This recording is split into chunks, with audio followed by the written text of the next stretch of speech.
നിങ്ങളൊരു 5 കൊല്ലം കൂടെ കഴിഞ്ഞാൽ ഒരാശുപത്രി പോവുകയാണെങ്കിൽ 5 കൊല്ലമൊന്നും വേണ്ട, അതിന് മുമ്പ് തന്നെ വരും. You are not going to be met by a human doctor. You are going to see an AI doctor who will do a much better job. Much better job.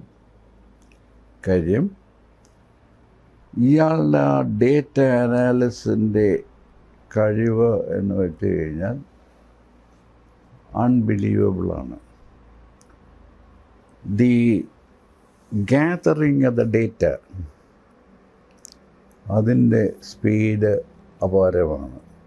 അത് ഫെമിലിയർ വിത്ത് ഇല്ല ഗൂഗിൾ ജെമിനിയൊക്കെ നോക്കാറുണ്ടോ? യുനോ അവരെ കൊണ്ട് എഴുതിക്കാൻ നോക്കേണ്ടത്, U as some detail. അതിന് അറിഞ്ഞൂടാന്ന് പറയുകയും ചെയ്യും. പക്ഷെ നേരെ തിരിച്ച് അത് തപ്പിയെടുക്കുന്ന ഇൻഫർമേഷൻ, ജനറ്റിക് ഡയഗ്നോസിസ് പറയും, ഇത് ക്രോമസോം 10 മറ്റേ ഇതുള്ള 14th ക്രോമസോമിൽ ഒരു അബറേഷൻ, ഇതെന്ന് വേണേൽ പറഞ്ഞു തരും. ഗ്യാസ്പ് ചെയ്തു പോവും. But the truth is it can.